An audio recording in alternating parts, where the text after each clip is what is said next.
Thoughts and Meditations, page 363.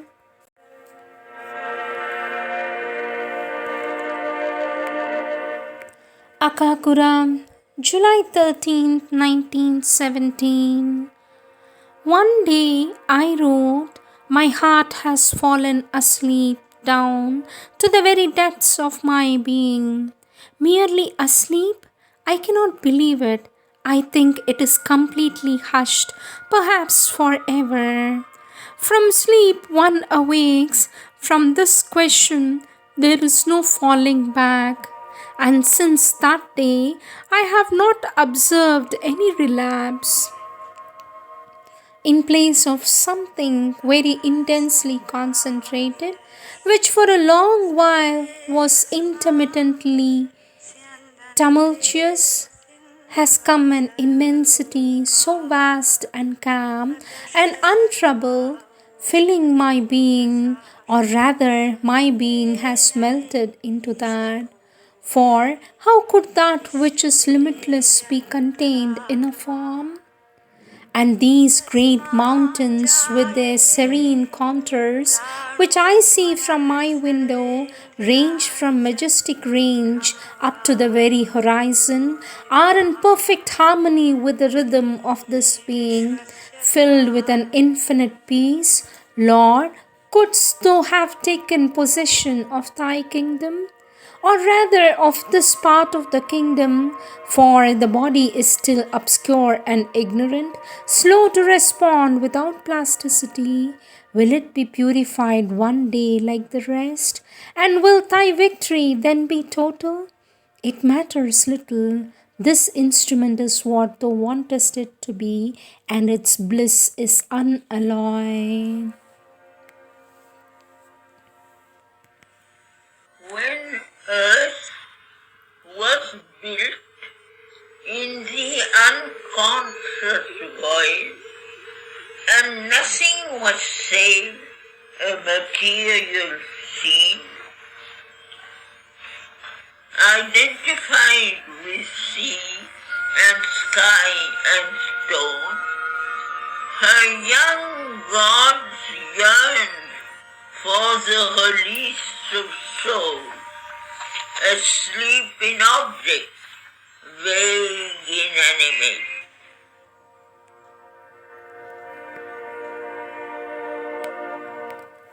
Tokyo, September 24th, 1917. Thou hast subjected me to a hard discipline. Rung after rung, I have climbed the ladder which leads to thee, and at the summit of the ascent, thou hast made me taste the perfect joy of identity with thee. Then, obedient to thy command, rung after rung, I have descended to outer activities and external states of consciousness, re-entering into contact with these worlds that I left to discover thee. And now that I have come back to the bottom of the ladder, all is so dull, so mediocre, so neutral in me and around me that I understand no more. What is it then that thou awaitest from me, and to what use that slow preparation, if all is to end in a result to which the majority of human beings attain without being subjected to any discipline? How is it possible that having seen all that I have seen, experienced all that I have experienced, after I have been led up even to the most sacred sanctuary of thy knowledge and communion with thee, thou hast made of me so utterly common an instrument in such an ordinary circumstances? In truth, O Lord, thy ends are unfathomable and pass my understanding. Why, When thou hast placed in my heart the pure diamond of thy perfect felicity, sufferest though its surface to reflect the shadows which come from outside, and so leave unsuspected, and it would seem ineffective, the treasure of peace thou hast granted me? Truly, all this is a mystery and confounds my understanding.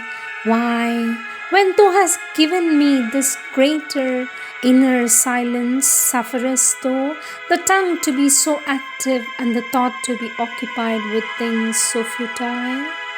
Why, I could go on questioning indefinitely and to all likelihood always in vain. I have only to bow to thy decree and accept my condition without uttering a word.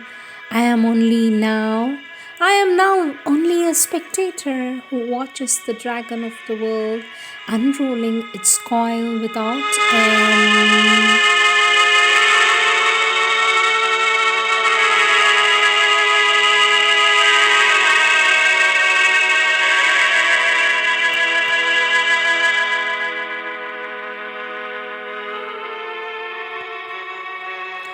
A few days later, Lord, how many times, giving way before thy decree, I have prayed to thee, spare me this cavalry of earthly consciousness, let me merge in thy supreme unity.